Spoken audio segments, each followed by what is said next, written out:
Olá, sejam bem-vindos a mais um PetCast História, o podcast do Programa de Educação Tutorial de História da UF, também conhecida como Universidade Federal Fluminense. Comigo hoje temos aqui Matheus Campanhão, nosso bolsista. Olá, ouvintes. Vamos aí para mais um episódio do PetCast História.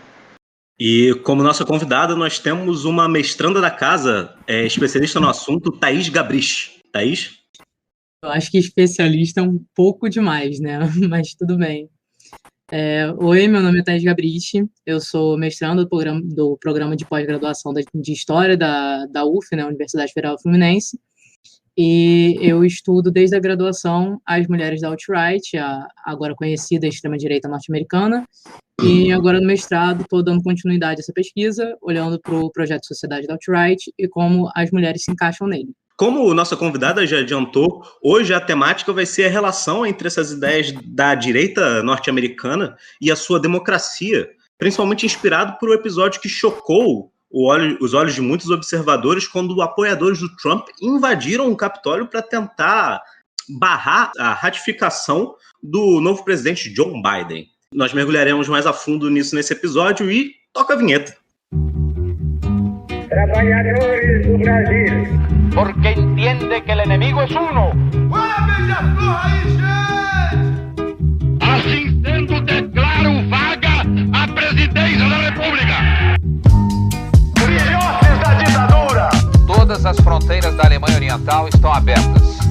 Vai todo mundo perder. Isso é uma mentira, é uma pantomima, uma patuscada. Começando a nossa conversa, é seguro afirmar que nós temos a visão propagada pela indústria cultural e pelas mais diversas formas de mídia de que os Estados Unidos é a maior democracia do mundo, o exemplo de democracia a ser seguido e que é a terra da liberdade, a terra dos direitos. Mas, em contraste a isso, também nos chega a presença constante e os casos recorrentes de violência policial, brutalidade e racismo contra diversas populações não brancas do país, né? Principalmente a população negra, se formos colocar assim. Então, que elementos da história americana, do processo histórico de formação do país, a gente pode analisar para explicar essa aparente contradição? Primeiro, eu acho que a gente precisa entender sobre que pilares a democracia estadunidense forma. Na Revolução Americana, a gente vai ter os tão lembrados, tão exaltados, os ideais da liberdade, as verdades autoevidentes, como disse o Thomas Jefferson. Mas a gente tem que se perguntar, eu acho, quem que era abarcado por essas ideias de liberdade. Quando o Thomas Jefferson ele vai falar na Declaração de Independência dos Estados Unidos que todos os homens são criados iguais e que eles têm direitos inalienáveis, vai falar da igualdade, vai falar da liberdade, etc. Ele não está se referindo aos escravos dele, sabe? O Thomas Jefferson, enquanto ele escreve sobre liberdade e igualdade entre os homens, ele vai ter mais de 600 escravos. O Alex de Tocqueville, inclusive, no texto que ele fala da democracia americana, ele fala, isso entre aspas, é uma citação direta, ele fala que o europeu está para os homens de outras raças, assim como o próprio homem está para os animais. Então, você já vê aí que tem uma diferenciação entre o homem branco, né, o europeu, e os homens das outras raças, como, por exemplo, o homem negro. A abolição da escravidão nos Estados Unidos também, ela não leva a um fim do racismo e não leva a um fim da discriminação. Eles apenas vão tomar novas formas na sociedade americana. Então, você vai ver a aparição de legislações que proibiam casamento interracial, você vai proibir que homens e mulheres negros possam escolher seus patrões, uma série de medidas que, mesmo no pós-abolição, vão reforçar a inferioridade dos homens e mulheres negros na sociedade estadunidense. As leis de Jim Crow, que impunham a segregação racial dos Estados do Sul, elas só vão ter fim em 1964, com o Civil Rights Act, sabe? É muito recente. Além disso, acho que você vai ter também o fator da própria democracia representativa, que limita a participação do povo na política, que delimita os lugares, os momentos em que o povo pode participar do jogo político. Então, já é uma democracia fundada sobre ideais excludentes, onde nem todas as pessoas vão ser, primeiro, dignas de participação, e as que participam diretamente.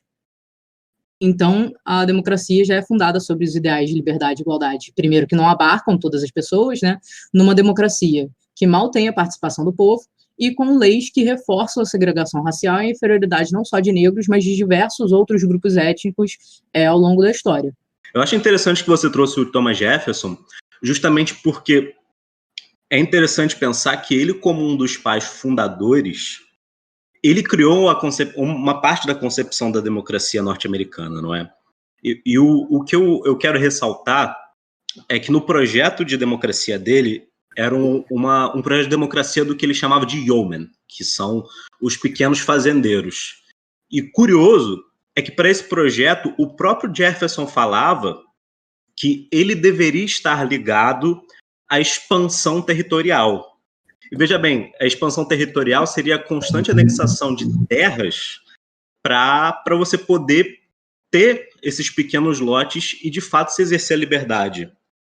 O interessante é que a terra para a qual eles tinham que expandir era o oeste americano. E, ao contrário do que pensa, o oeste americano não era território dos Estados Unidos ainda. Você tinha lá uma série de tribos indígenas. E por que eu estou falando isso? Na concepção de ideias de democracia do Jefferson, não só tinha dificuldade de entrar os negros, que apesar dele ter dito que a igualdade era para todos os homens, ele ainda tinha escravos, mas também a concepção básica de democracia dele estava intimamente ligado com a colonização. Principalmente que nessa época, você tratava as nações originárias da América do Norte, os povos indígenas, como parte de um departamento de política externa. Você deveria fazer um tratado, realocar ou guerrear com essas nações. Então, por exemplo, na base da democracia jeffersoniana, que foi um dos pais fundadores, é claro, não representa o todo da teoria política norte-americana, mas está essa ideia de que a formação de uma democracia não se opõe à colonização e subjugação de outros povos. Que, por exemplo, ele próprio achava que o ato de colonizar o Oeste ou qualquer outro lugar era por si só uma expansão da liberdade. Eu acho que é interessante que a gente vai ver, por exemplo, mais à frente, eu acho que em 1819, na presidência do Andrew Jackson, ele próprio, um homem da fronteira, esse homem que estava colonizando as novas terras, ele é o cara que vai trazer o sufrágio universal masculino. Não porque ele era bonzinho, mas porque ele acreditava nesse ideal de democracia jeffersoniana. A gente também tem que lembrar que o Andrew Jackson, apesar dele ser o cara que expandiu o voto popular masculino, ele também foi o cara que fez a guerra com os Cherokees. Perdão, eu não vou conseguir pronunciar o nome, mas foi Cherokees. Cherokees, obrigado. Que foi uma dessas maiores nações indígenas do meio oeste americano. E ele tratava isso como um afazer do exército, sabe? Não era tipo, a gente tem que pensar esses povos internos que também fazem dos Estados Unidos. Não, a gente tem que fazer o exército para travar uma guerra contra essas nações, realocar eles para que a gente possa dar essa terra para a base da nossa democracia, que é o homem branco proprietário de um pequeno lote de terra. Você pode dizer, mas teve assim o voto para os negros. Até teve, né? Só que, tanto as elites do norte, que todo mundo diz que eram progressistas e realmente no futuro vão fazer a guerra para a abolição da escravidão, concordaram, junto com as elites do sul, que um homem negro valia 3/5 de um homem branco. Então, o voto dele valia até menos do que o voto de um branco, porque, tecnicamente, ele valia menos. Então, eu acho interessante buscar um pouco disso e como, por exemplo, essas coisas ainda se expandem para frente e você vê que, por exemplo, o Tocqueville, que a Thaís citou, ele também estava a par disso daí, eles não tinham problema, eles não viam uma contradição. E, por outro lado, na base da fundação dessa democracia está essa distinção e esse ato de expansão e colonização, tanto que vai resultar no Destino Manifesto, sabe? Que não é nem um plano político só, é quase uma crença religiosa. Essas terras estão aí para o povo escolhido de Deus, o povo americano, leia-se, imigrantes brancos vindos da Europa, para poderem colonizar e civilizar, e aí sim, por meio da colonização, levar a civilização aos outros povos. Aí a gente vai ver isso também no futuro, e não cabe muito aqui, mas a progressão disso com a doutrina Monroe, em que eles basicamente vão reivindicar toda a América para eles. Até nesse sentido, a gente pode lembrar do nosso querido italiano, Domenico Losurdo, no seu livro Contra a História do Liberalismo, onde num artigo dele que se chama A Democracia para os Povos dos Senhores, ele vai afirmando essa distinção entre as raças superiores e inferiores, onde as raças superiores teriam o direito inato, natural de governar, enquanto as inferiores caberia o direito natural de ser dominado, de servir. E ele faz essa distinção, e nós percebemos muito isso nos discursos ideológicos dos Estados Unidos, como essa polícia do mundo, como o guardião do mundo livre, como o líder do planeta, onde onde se transforma um fator sociopolítico, que é a dominação política, econômica e militar, em como se fossem coisas naturais, como se fossem fatores biológicos, como se fosse algo que simplesmente é da natureza e é inevitável de se acontecer. Então, analisando um país como os Estados Unidos, que foi fundado num processo de colonização e escravidão, essa noção de entre raças superiores e inferiores está praticamente dada, que é o que vai justificar todo esse processo de dominação. E é nisso que entra a supremacia branca, como sendo um elemento de defesa dessa divisão entre raças superiores e inferiores. E normalmente, quando a gente, indo para a segunda pergunta, quando a gente fala de supremacia branca, a gente já associa diretamente com o nazifascismo, principalmente com o Holocausto, perpetrado pela Alemanha nazista. Mas então, como nós já estamos mostrando pelos nossos argumentos, dá para a gente fazer uma correlação entre o hitlerismo e o racismo que a gente vê nos Estados Unidos. Mas, como eu gostaria de ouvir da nossa convidada, exatamente como, assim, a partir de que a gente pode fazer essa correlação entre o racismo da Alemanha nazista e o racismo que nós vemos nos Estados Unidos. Mas, enfim, como o Matheus falou, acho que a resposta curta para essa pergunta é sim. Né? Para a resposta longa, eu acho que a gente tem que compreender alguns fatores. Primeiro, acho que a gente tem que entender o que é o fascismo histórico e que formas o fascismo vai assumir depois da Segunda Guerra Mundial. E aí eu acho que para compreender melhor, eu acho que é bom escutar o episódio que a Tatiana Poggi e o Damian Mello fizeram aqui no podcast no ano passado, porque eles vão entrar mais detalhadamente nessa questão do que eu, até porque eu sou só uma mera discípula da Tatiana. Mas, então, eu acho que o que a gente precisa entender, primeiramente, é que o fascismo, ele não é fascismo porque ele é exatamente igual ao que aconteceu na Itália e na Alemanha em 1920 e 1930, sabe? O fascismo, ele é fascismo por causa do seu conteúdo político, que vai, sim, tomar formas diferentes dependendo do momento histórico e da posição geográfica. Acho que principalmente no que diz respeito aos grupos que vão ser perseguidos, né?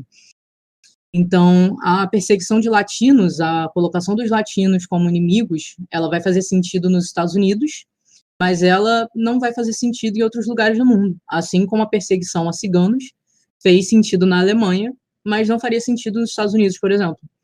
Então, você vai ter essas particularidades desses diferentes momentos históricos, das diferentes nacionalidades. Então, eu acho que para que você primeiro possa, então, construir uma coletividade que você coloca como superior à coletividade que deve ser defendida, almejada, reproduzida, etc., você precisa que haja a construção também de um outro que é inferior a você. Senão, você não adianta, sabe? Se você acredita, todo mundo é igual, não importa raça, gênero, sexualidade, classe, etc., vai chegar um maluco falando para você, a gente tem que segregar os negros, ou aí, a gente tem que deportar mexicano. Você vai falar, tipo, tá bom, doido, valeu. E você vai embora. Mas quando você tem a construção desses grupos minoritários como inferiores, aí é outra coisa. E isso é fundamental para a construção do racismo estrutural, do racismo cotidiano. Então, quando você tem a imagem desses grupos como inferiores, para acreditar que esses grupos colocam a sua existência, dos seus filhos, da família em risco, é muito mais fácil. E essa vai ser a lógica do fascismo. Eu acho que é isso que vai ligar, querendo ou não, todos os fascismos, né? Tipo, todas as formas de fascismo, fascismo histórico, que ocorreu na Alemanha, na Itália, etc., o fascismo nos Estados Unidos, até o próprio processo de apartheid, que não necessariamente é fazer uma diferenciação, né? Não necessariamente projetos de segregação eles vão ser fascistas, mas eu acho que vou desenvolver isso mais tarde. Mas a lógica do fascismo vai ser essa, né? Que você acredita que a existência do diferente ela não é só uma ameaça à sua existência, mas que você, o seu grupo, etc., eles só podem existir se os diferentes eles não existirem mais, se eles forem eliminados. Então, eu acho que essa vai ser a principal relação do neonazismo, do fascismo que aconteceu, o fascismo histórico, para o fascismo formas de fascismo que a gente vê hoje, por exemplo. Eles não precisam ser iguais, até porque eles vão ter suas especificidades, mas essa é a principal coisa que eu identifico que relaciona essas formas de fascismo. A fala da Thaís está me lembrando do que o Sartre discute no prefácio que ele escreveu para o Coordenados da Terra, que é o livro do Fanon, onde ele vai afirmando como que o europeu, para que ele pudesse se enxergar como homem, ele precisava de escravos, ele precisava de monstros, ou seja, para a pessoa conseguir se enxergar enquanto indivíduo, ela precisa ter um outro ao qual ela vai atribuir tudo que existe de mal. Tudo que ela considera ruim, considera danoso à sociedade, ela vai atribuir nesse outro. E aí eu lembro também do livro do Domênico Losurdo, que é o Colonialismo e Luta Anticolonial, que apesar de ele não ter escrito, é um texto que compila artigos dele, e justamente um artigo, o nome é Os Estados Unidos e as Origens Político-Culturais do Nazismo, onde ele vai abordando as categorias principais do nazismo, e uma que ele menciona é o subhumano, em alemão é Untermensch. Só que ele menciona que isso é uma tradução do inglês da palavra Underman, que foi cunhada por um autor chamado Lothrop Stoddard, que esse cara escreve o livro A Ameaça do Subhumano. Ele já coloca ali que existe esses estratos da humanidade que são naturalmente inferiores. E você vê essa relação. E ele, Lothrop Stoddard, foi muito lido na Alemanha, foi muito reconhecido na Alemanha. Então, essa relação, você vê um termo em inglês que é traduzido para o alemão e que é uma das categorias principais do nazismo. Então, essa relação dos Estados Unidos e nazismo ela é de longa data, ela não é só no século XXI com essa nova direita que aparece, ela vem do século XX todo. Além disso, como o Losurdo argumenta nesse livro, no Mein Kampf tem citações à União Americana, ou seja, eles usavam os Estados Unidos como um exemplo pela forma que ele lidava com os peles vermelhas. Todo o processo de extermínio, de dominação, de subordinação era uma coisa que inspirava os próprios nazistas, inspirava o próprio Hitler. E tem até séries mais recentes que estão abordando essa forma como o nazismo tem eco nos Estados Unidos, essa relação de longa data entre os dois. Como a gente vê, por exemplo, a série The Hunters, que mostra a Operação Paperclip, o recrutamento de nazistas e participantes do Holocausto para os Estados Unidos. Tem a The Boys, onde uma personagem que é uma nazista declarada na série, depois que ela é desmascarada, ela fala: as pessoas gostam de tudo que eu falo, só não gostam da palavra nazista. E tem a Watchmen, onde tem uma trama lá com o Ku Klux Klan, com toda a supremacia branca, e onde um dos líderes manda o argumento de que é muito difícil ser um homem branco nos Estados Unidos nos dias de hoje. E tudo fica ainda mais impressionante quando a gente vê que esses grupos supremacistas, como a própria Ku Klux Klan, que é o mais longevo deles, né, eles não sofrem absolutamente nada parecido com a ação policial, a ação da lei, que os grupos de defesa dos direitos das minorias, os grupos que defesa da população negra, indígena e latina, etc., sofreram na mão da polícia. O que acontece com o que acontece com Black Lives Matter, com os protestos pela morte do George Floyd, pelo assassinato dele, onde a polícia prendeu milhares de pessoas em tempo recorde, que nada similar já a gente vê acontecendo com esses grupos supremacistas. Ele, na verdade, é muito comum a gente ouvir o argumento de que eles têm a liberdade de expressão de defender o discurso supremacista. E quando a gente percebe que estudo que aconteceu, por exemplo, com os Panteras Negras, que foram programas de espionagem, de inteligência da FBI, ação policial ostensiva, tiroteios, quando não assassinatos, como o caso mais emblemático é o Fred Hampton, e a gente vê que absolutamente nada similar, nada próximo disso aconteceu com esses grupos supremacistas, não é à toa que a Ku Klux Klan existe até hoje, né? Então, o buraco dessa situação onde o nazismo consegue ter tamanha entrada nos Estados Unidos, ele é muito profundo. A relação da Ku Klux Klan e a reação, na verdade, à Ku Klux Klan pela polícia americana e pelas instituições americanas, se comparada ao dos Panteras Negras. E é importante salientar que a Ku Klux Klan existe desde o pós-abolição, sabe? A Ku Klux Klan é uma instituição antiga. Então, você só vai categorizar a Ku Klux Klan como um grupo terrorista, assim, muito, muito depois, na sua segunda onda, lá em 1920.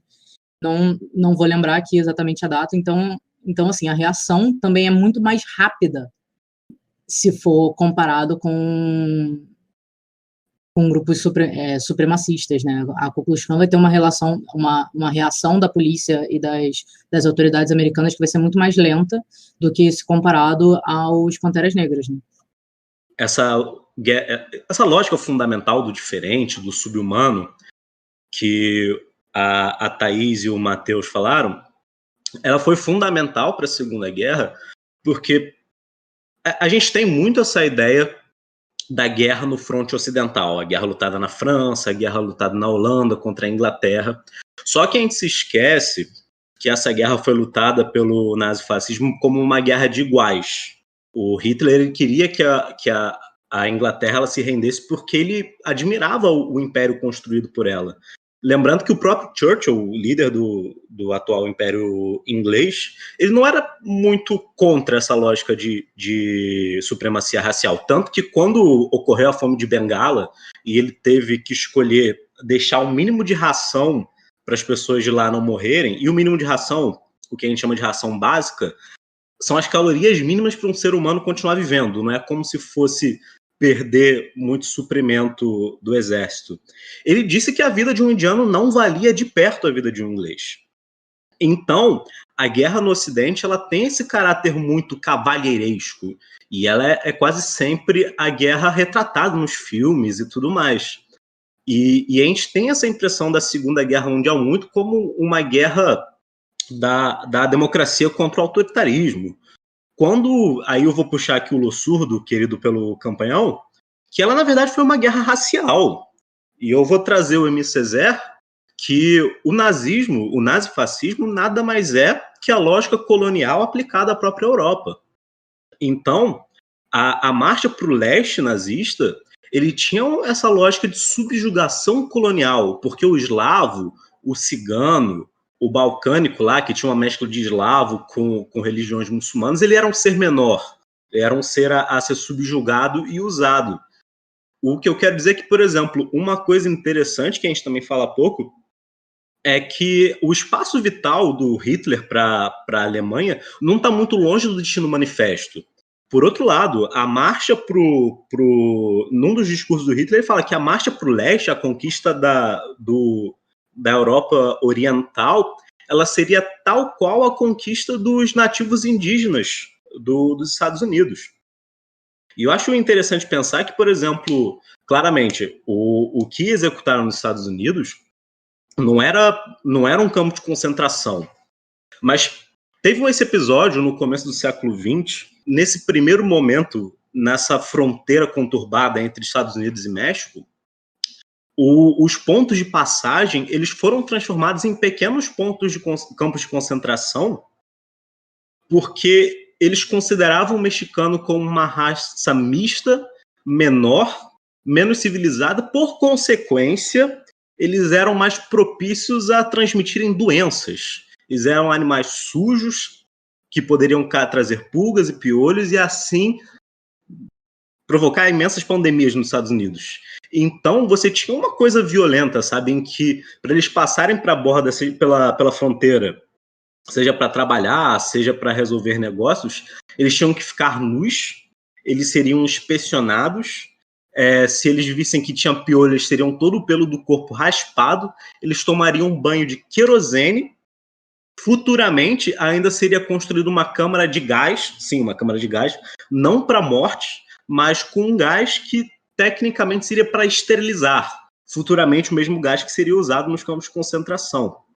Veja bem, o que a gente está querendo dizer aqui não é que os Estados Unidos ele foi um projeto par e passo para a Alemanha nazista, mas é inegável que teve algum tipo de inspiração, porque na própria lógica básica do projeto de democracia dos Estados Unidos tem um projeto de democracia racial, e não a democracia racial que a gente fala aqui no Brasil, que todas as raças têm direito, mas uma democracia para homens brancos, sabe? E não é de se estranhar que, por exemplo, quando chegue para a guerra de cunho racial, que foi a guerra nazi-fascista, eles venham se inspirar nessas bases raciais dos Estados Unidos. E também nas bases, nesse caso, até a Hannah Arendt admite que, por exemplo, no primeiro capítulo dela, uma parte considerável do Império Inglês serviu de inspiração para o nazifascismo. É claro que na segunda ela vai comparar com a União Soviética, que é uma comparação problemática. Mas, enfim, o que eu quero dizer com isso é que não é de se estranhar que essas coisas ainda sobrevivam. E aqui nós vamos encaixar para a nossa próxima pergunta. Porque nós tivemos, nesses últimos anos, desde 2015 para cá, uns episódios que chocaram a gente, né? Principalmente para a pessoa leiga que não estuda a história dos Estados Unidos. A gente cresceu com essa ideia de democracia, um lugar em que tem chance para todos. Então nós começamos com o episódio de Charlottesville, em 2017, em que teve a marcha de grupos de supremacia branca, o movimento Unite the Right, cujo grito de ordem era: os judeus não nos substituirão. Ano passado, a gente também teve o episódio em que o George Floyd foi assassinado por brutalidade policial, já citado aqui pelo amigo Campanhão, e que, como ele próprio disse, recebeu uma repressão policial que, por exemplo, se comparado a esse episódio de 2017, para falar a verdade, o pessoal de Charlottesville não teve nada, não se preocupou com nada, eles desfilaram e ficou por isso. O próprio Trump acabou dizendo que após Charlottesville, existiam pessoas exaltadas de todos os lados, mas quando chegou o episódio de George Floyd, ele fez questão de condenar os manifestantes. Culminando com o evento desse ano, da invasão do Capitólio, na tentativa de barrar a ratificação da presidência do John Biden. Dito isso, eu gostaria de perguntar quais são as principais rupturas e continuidades dessa supremacia branca agora no século XXI e até no final do século XX, e a pergunta Globo Repórter, né? Onde estão? O que comem? Como vivem? Esses grupos supremacistas brancos que estão emergindo agora, que estão encontrando lugar principalmente na internet, da mesma forma que eles estão passando por um processo de digamos assim, rebranding. Eles estão retrabalhando a sua imagem para eles poderem se tornarem um grupo político mais público. Daí, então, direciono claramente a pergunta para nossa convidada, já que ela estuda isso. Pois é, né? Acho que eu vou pegar um pouco do que eu respondi na última pergunta e retomar um pouco do pensamento de que a gente precisa pontuar que nem todo movimento de extrema-direita, nem todo movimento racista, ele é fascista. E aí, de novo, a Tatiana e o Demian, eles já pontuaram bem isso, mas a gente tem que fazer essa diferenciação. Então, essas organizações supremacistas, elas não têm a intenção de eliminar outras raças. A grande questão delas é a segregação. a existência do outro diferente, algo que a gente já falou na última questão, tal, é fundamental porque você precisa que ele seja subjugado, que ele seja segregado, até para dar sentido para uma sociedade segregacionista. Não é muito melhor, mas é diferente. Então, as organizações fascistas, propriamente ditas, elas querem a eliminação dos diferentes, então não existe espaço para elas na sociedade imaginada pelos fascistas. Então, o outro ele vai ser uma ameaça que tem que ser eliminada, né? Então, dito isso, as organizações fascistas nos Estados Unidos, elas não tiveram um projeto vencedor quando elas, no seu início, né? Então, aquelas que eram mais populares eram as organizações segregacionistas. Mas essas organizações de extrema-direita, elas vão estabelecer relações e elas vão se transformando, elas vão se adaptando mesmo à realidade, ao momento que elas estão inseridas. E acho que a Ku Klux Klan, que é a organização, deve ser a organização racista mais conhecida dos Estados Unidos, né? Ela mesma passou por diversas mudanças desde o seu surgimento lá no pós-abolição. Ela chega até a reagir ao momento de conquista do sufrágio feminino, criando a ala feminina da Ku Klux Klan, né? A Women's Ku Klux Klan. E eu acho, então, assim, essas organizações, elas vão se mantendo, tipo, algumas meu Deus, fugiu a palavra.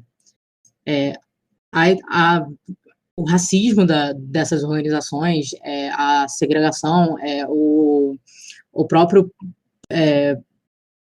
programa no caso das organizações fascistas de eliminação, ele se mantém basicamente o mesmo, mas você vai ter algumas coisas que vão se transformando, né? E aí, eu acho que uma das principais mudanças, como o próprio Guilherme ele apontou, na extrema-direita do século XX para o século XXI, eu acho que vai ser observada nas formas de organização dela, o que vai condizer, tô bem, enfim, vou começar de novo. Essas organizações, elas vão sofrer algumas mudanças do século XX para o século XXI, acho que principalmente no que condiz com as formas de organização, porque elas vão se adaptar com a realidade que a gente está inserida hoje, na internet, nas redes sociais, etc., como o próprio Guilherme apontou. Então, no século XX, a gente vai ver que os membros desses grupos de extrema-direita, eles eram mais facilmente identificáveis, eu acho, porque você tem toda uma... Era mais... não obrigatório, mas era mais comum a filiação desses grupos, né, racistas, como a Ku Klux Klan. Na Ku Klux Klan você inclusive tinha todo um ritual, você tinha o grande mago, o Grand Wizard, né, da Ku Klux Klan. Esses são inclusive nomes que são conhecidos. E hoje não existe uma presença forte de grupos com listas de membros, grupos de filiação. E os diversos membros dos grupos de extrema-direita, ou mesmo aqueles que só se identificam com os ideais, eles têm a grande vantagem, eu acho, de se manter anônimos até o momento que eles resolvem comparecer a essas grandes manifestações, como foi a de Charlottesville, que foi a primeira grande demonstração supremacista branca em muito tempo nos Estados Unidos, e agora na invasão do Capitólio. Então, essa forma de organização, ela deu um aparato para a extrema-direita de alcançar, talvez, pessoas que ela não alcançaria antes nas redes sociais, que permitem, inclusive, que elas se criem nas redes sociais. E aí são redes sociais mainstream mesmo, como o Twitter, como o YouTube, Facebook, Telegram. E essas redes sociais, essas grandes conglomerações, né, essas empresas privadas, elas vão permitir a criação meu Deus, É isso que dá, eu sair falando e não pensar nas coisas que eu tô falando. Mas essas grandes redes sociais, essas grandes empresas, elas vão permitir a disseminação desses discursos de ódio, dessa extrema-direita, e elas vão facilitar a organização de pessoas que talvez nunca tivessem se encontrado na vida real, num número muito maior do que era possível, eu acho, no século XIX e no século XX. Eu acho que é uma das grandes diferenças, é uma das grandes transformações da extrema-direita. Eu acho interessante mencionar, eu lembrei de um argumento que eu vejo na internet, que é como as redes sociais elas se tornam um lugar de produção e reprodução da ideologia. Então, é interessante a gente pensar como esses fóruns, tipo 4chan, ou as próprias redes sociais, como Facebook e Twitter, são lugares onde as pessoas criam esse senso de comunidade, esses grupos até, eles têm uma verdadeira formação política, ainda que seja para algo atroz como o neonazismo. E o que a gente vê é uma completa leniência das direções dessas multinacionais, dessas empresas, porque afinal de contas são plataformas privadas e elas são completamente permissivas com relação à propagação desses discursos de ódio. E não se, por mais que a galera denuncie, fale de financiamento, impulsionamento de mensagens falsas e criação de perfis fakes, elas deixam rolar de uma maneira mais complacente possível. E nesse sentido, o Facebook, Twitter e derivados se tornam verdadeiros centros de formação neonazistas. Então, Matheus, mas vai ser exatamente isso. Você não tem, inclusive eu digo que você não tem um esforço dessas grandes redes sociais, né, como o YouTube, o Instagram e o Twitter, você não tem, durante muitos anos, o esforço de retirar esse tipo de discurso das plataformas. Você, na minha pesquisa, eu identifico mais ou menos o começo da organização da alt-right em 2008. E você já tem formas de organização dessa extrema-direita na internet a partir de então, sabe? Então você, por exemplo, no Twitter, que é uma rede social de grande porte, que tem o aparato para fazer esse tipo de filtragem no conteúdo, você só vai ter algum tipo de medida para censurar, né? Banir discursos supremacistas, discursos de ódio, fake news, etc., na pandemia do coronavírus 2020. No YouTube, que foi um dos maiores lugares de organização desses grupos de extrema-direita, em mídias mainstream, óbvio, né? Eu não estou falando aqui de 4chan, que são lugares que são mais escondidos da internet, que são de menor circulação de pessoas comuns, né, que eles chamam de normies, mas o YouTube, você vai ter vários canais que disponibilizavam vídeos, assim, diários. Você vai ter canais gigantescos, como o Red Ice, o American Renaissance, que se baseiam no YouTube, se baseiam em formar mesmo militantes de extrema-direita, e o YouTube só vai tomar alguma medida para retirar esses canais do ar em 2019. Ou seja, na verdade, o YouTube tem uma medida em 2017 que não se mostra efetiva, e aí em 2019 ele começa a banir de forma efetiva esses canais de extrema-direita. Então, assim, de 2008, que é quando a gente identifica uma maior organização dessa extrema-direita, conhecida agora como alt-right, até 2019 já é chão, meu irmão. É chão, esse pessoal já se organizou, esse pessoal já está discutindo tours, esse pessoal já está falando sobre os ideais de sociedade para eles próprios. Em 2014, você vai ter o Gamergate, né, que é um dos grandes acontecimentos que a gente considera da alt-right, que você vai ver realmente um esforço de organização deles nas redes sociais mainstream, como o Twitter. E você também já tem um atentado, que não é especificamente ligado ao alt-right, mas é de um garoto em Isla Vista que entra numa sororidade feminina e resolve atirar, porque as mulheres não desejam ele sexualmente. Então, se as mulheres não desejam ele sexualmente, elas não podem desejar mais ninguém. Então, são ideais também que estão ligados ao alt-right, que é sobre a supremacia branca e masculina. Então, a não filtragem desses discursos por essas redes sociais de grande porte permitiu com que a extrema-direita se criasse livremente nelas, né? Se criasse livremente, se organizasse, e agora que eles estão organizados, é muito fácil banir. Eu, na verdade, gostaria de pegar um pouco do comentário dos dois, principalmente porque eu vago muito por esse YouTube aí do Nosso Senhor, né? Eu vejo muita coisa traumatizante. Mas o que eu acho interessante é como, aí pegando a organização dessa alt-right que a Thaís falou, com a internet como um lugar de reproduzir ideologia que o Matheus falou, como, por exemplo, uma série desses grupos e até vídeos no YouTube, eles estão se organizando para reescrever a história dos Estados Unidos. Porque eu quero dizer, por exemplo, junto com essa alt-right e esse movimento masculino e branco, você está tendo uma tentativa de reabilitar a história da Guerra Civil dos Estados Unidos.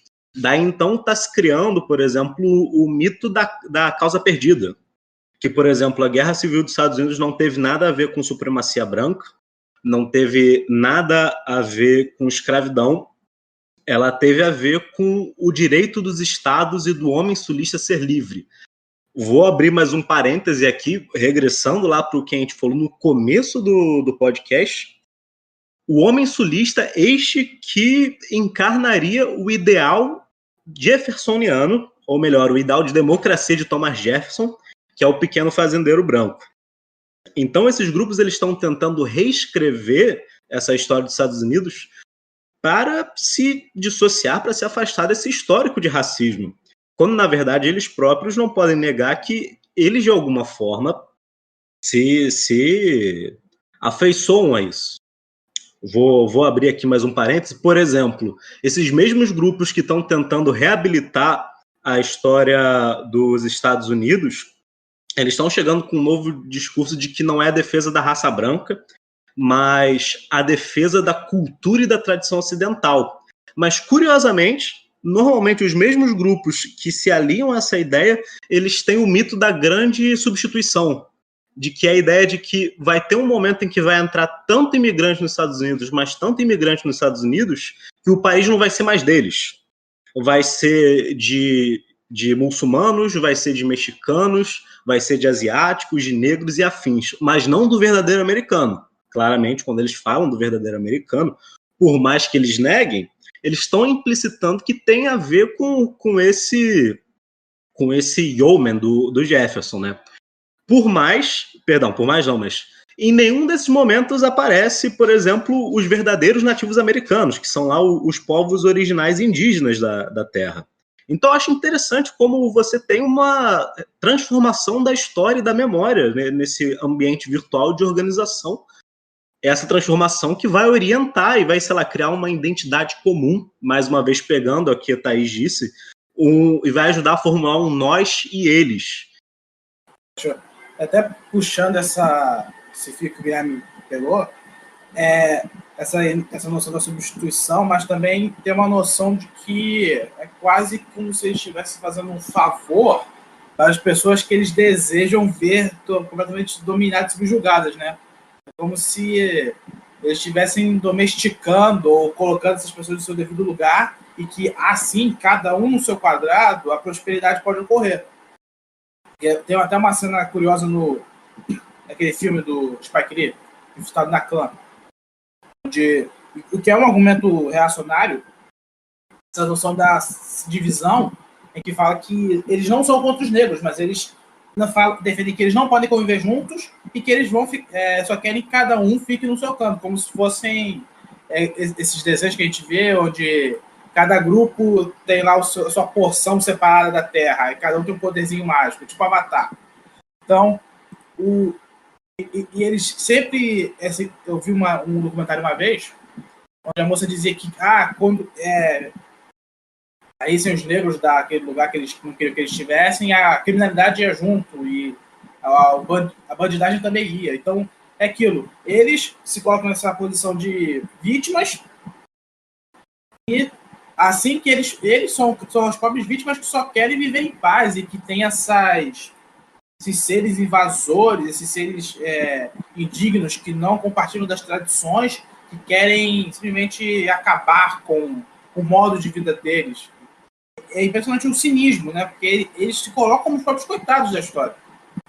E é interessante isso que o Matheus falou, porque relacionado ao rebranding, né, dos grupos supremacistas brancos dos Estados Unidos, tem parcelas deles, da alt-right, que não gosta de ser ser relacionada aos nazistas, não gosta de ser referida como supremacistas brancos.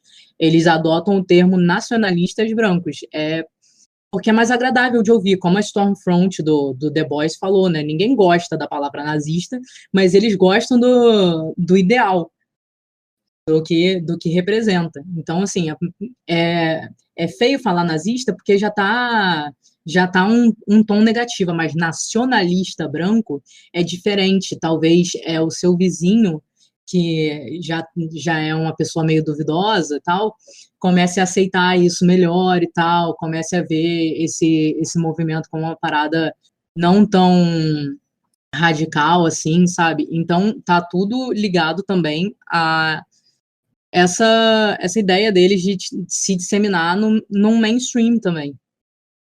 E uma coisa que eu queria pontuar, que eu acho importante de dizer, agora já que a gente já chegou assim no século XXI, estamos falando dos nossos dias, como que está intimamente ligada a onda neoliberal que a gente vive e todos os ataques ao papel do Estado enquanto um provedor de auxílio, provedor de proteção social, provedor de, enfim, o mínimo de dignidade para as pessoas, como a gente vê cada vez mais o remanejamento do Estado para ser o financiador da burguesia, ser um protetor da burguesia, que ele sempre foi, mas agora é mais ainda.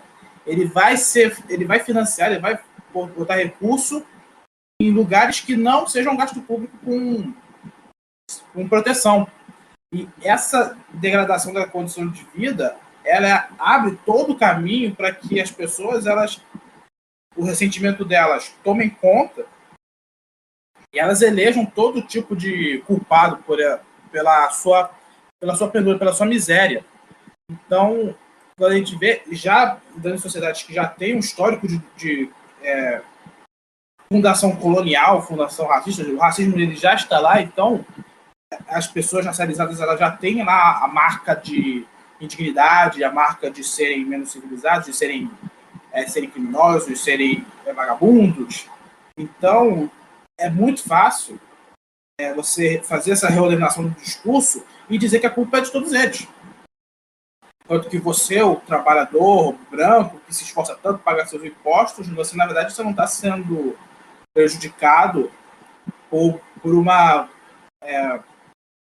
condição política de um Estado privilegia as elites. Não, você, na verdade, a culpa é daquele bairro ali onde tem pessoas pretas, a culpa é do mexicano, a culpa é do latino, a culpa é do asiático, que a gente vê agora hoje com todos esses discursos racistas de dizer que a culpa do coronavírus é dos chineses, é dos asiáticos, etc. E tal. Racismo contra os asiáticos que foi fundamental para justificar a guerra do Vietnã, a guerra da Coreia, então não é nenhuma novidade. Então, sempre vai se achando um gargalo para você poder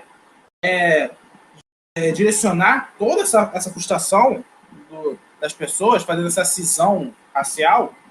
Você pegar o trabalhador branco, que é o conhecido como white trash, ele jogar contra esses grupos racializados. Que às vezes eles podem até mesmo ser também de cor branca, mas tem uma carga cultural diferente. O cara, por exemplo, um sulista, um hillbilly, que é o que vem no estereótipo na nossa cabeça, ele pode ser branco assim como um judeu, mas ele é um hillbilly e um judeu é um judeu.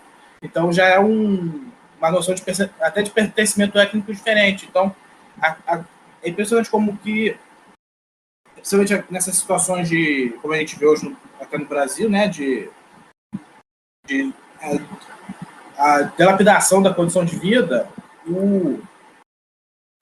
é muito fácil arranjar algum bode expiatório para todo esse ressentimento, enquanto quem realmente causa essa deterioração das condições de vida da classe trabalhadora sai impune.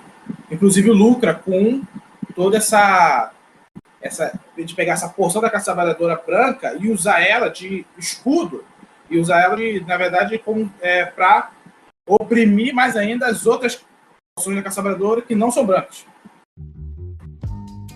É isso aí, pessoal. Eu queria, primeiramente, agradecer muito pela participação da nossa convidada, mais uma vez, Thaís Gabrich, que faz mestrando aqui na UF, a cria da casa. Eu gostaria que você se despedisse aí do nosso pessoal. Primeiramente, eu queria agradecer pelo convite, né?